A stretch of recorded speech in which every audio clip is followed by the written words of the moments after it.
spend like every day with Judge Murphy? I mean, does she not just put a smile on your face? All right. Next time we're going to get her to sing, okay? Next time. Yep. All right. So you've had some amazing speakers. We're not done yet. Are we having a good time? Yes. Have we learned at least one thing? Yes. Right? Okay, good deal. Then we're going to continue on. Anybody in here like to do ballet, like to dance? Okay. That's all right, it's not everybody's thing, but some people. Well, next up, we have someone that is the director of the Bluegrass Youth Ballet. It is Miss Adalhi Aranda. I've been practicing, and she is here to talk to you about No Dream is Too Big. Please welcome Miss Aranda.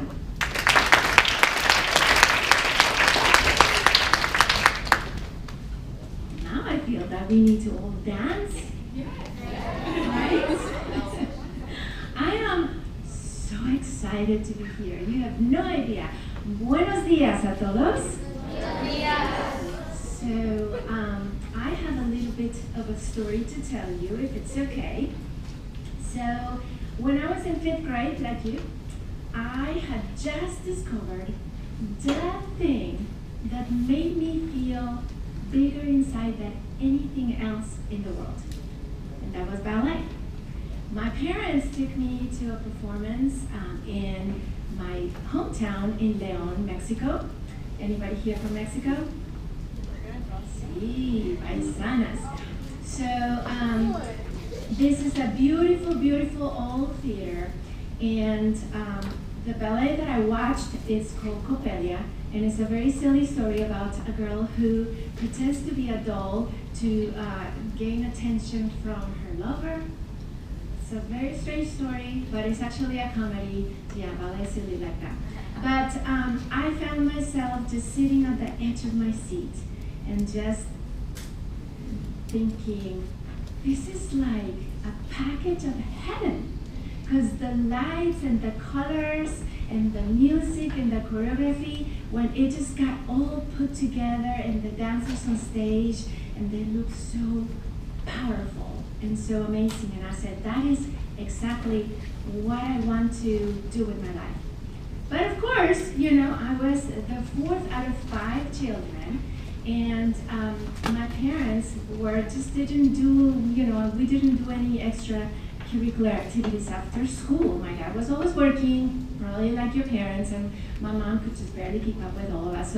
So all my pleading, please, I want to take ballet classes, and I would just roll my skirts up and pretend they were tutus and play music around, and they're like, oh, how cute. And that's it.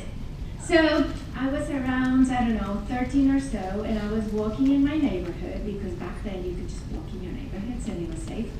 And I saw a house, and this house had a ballet school inside of it in their living room. So I just entered and I enrolled myself.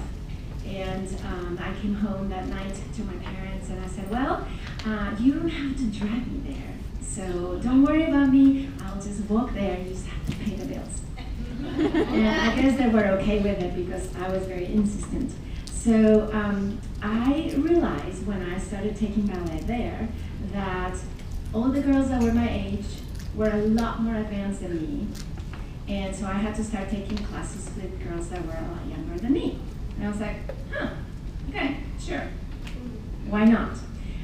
Because I wanted to learn so bad. I was very hungry, and it was okay for me to kind of step out of my comfort zone and do that. And little by little, I started becoming more comfortable, and I spent about 3 years there. And I had 2 or 3 videotapes at home. Back then, we had these things called these little tiny videos. They were beta, and you probably don't know this, but we just, you know, it was like a VCR kind of thing, but they were small tapes, and we taped them from the TV, and these were professional ballet companies, and I have watched these shows over and over 100 times, and I knew everything about them, and I was thinking, how do I go from my ballet classes in these people's living room to this? It felt to me like it was like I don't know, a whole different dimension in another universe. And I just kept wondering, how do you go from here to here? And I just didn't know all the answers. So at this time, I was in high school already, and I met a friend who, she was also dancing ballet. And we were, of course, comparing notes, and, oh, do you know this step, and how about this one? And she told me about her school. And her school sounded a lot more formal than mine. She told me that there were ladies coming from London to examine you. And there were examinations every year, there were levels, and the dancers wore uniforms, and I'm like, I want to go there.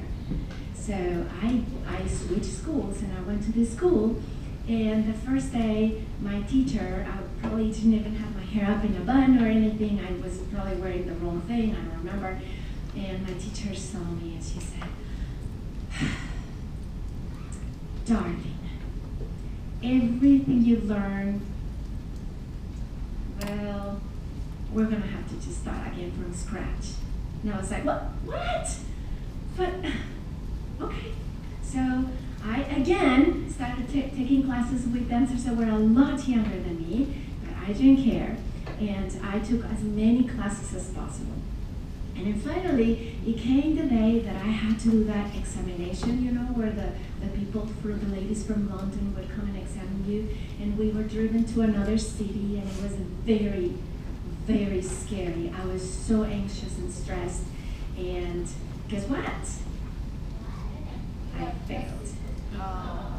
Yeah, I was devastated. It was so sad because I've worked so hard for this test. So my teacher sat me down and she said, darling, if you really want to dance, if you think that this is what you want to do, you're gonna have to live in a city. And I was like, huh, that's funny.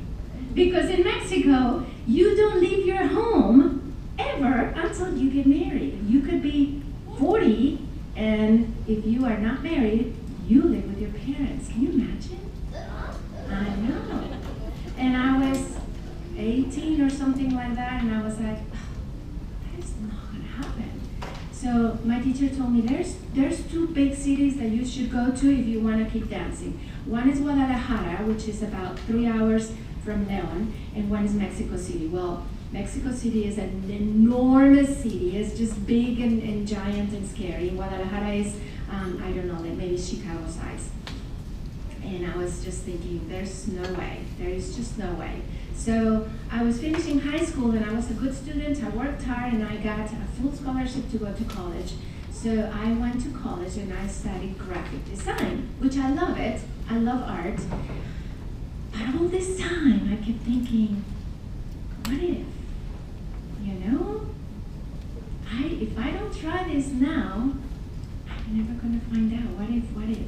So one day, I mustered up the courage, and I sat my parents down. My dad was a scary man. He was just very... And I said, I have to try this. I have to see if I have what it takes to be a dancer. I want to try this, and if I don't do it now, it's going to be too late. I can go to college any time of life, but this is something I have to do now. Can I please go? My daughter's like, what? And he said, Mexico City, absolutely not. Maybe Guadalajara. And I was like, yes. And I think it's because I was going to live with my teacher, and my teacher was like a 60-year-old single woman who didn't have a life, and he was like, yes, you can go live with her. And he probably thought, yeah, she's going to come back in a couple of weeks, just crying, like, take me home again. But I packed one night, January sometime, and I left home. Now, when I went to Guadalajara, guess what happened? It was very scary. It was terrifying. I've never ridden a public bus or a train. It was a very big city. Everything seemed to move very, very fast. And when I started taking classes, I realized that I was behind. My training was just not as good as everybody my age. So I once again got hit, my ego got hit, and I had to start taking classes with girls that were a lot younger than me. I didn't care, and it was a very tiring, scary time of my life, for sure. I was broke, and I was scared, and the teachers were mean, and they were very harsh. And what I decided to do is that I was going to take each one of these criticisms as a springboard to show myself that I was going to do it anyways. Because at that point, I really didn't want to go back home and feel like failure. So I was just going to keep on going and doing it. Well, the time came to that examination again. And the scary people from London came again, and I did my test. And guess what? This time I passed, yes! And I passed with honors, and I was the only girl in Mexico that year to have an honor. So I was very proud of myself. So that was like a little bit of a, yay, I can do this. And little by little, I started kind of gaining more confidence and becoming stronger and facing all these obstacles and getting comfortable again. I started gaining some respect and kind of climbing the ladder a little bit. And so I spent about 3 years in Guadalajara, and I was even invited to the lead in a Nutcracker in another city, so they flew me there, and that was the very first time that I flew in an airplane, and that was very fun. And then I got the opportunity to move to the United States.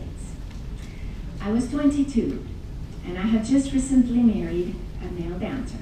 And they were really the people that wanted to hire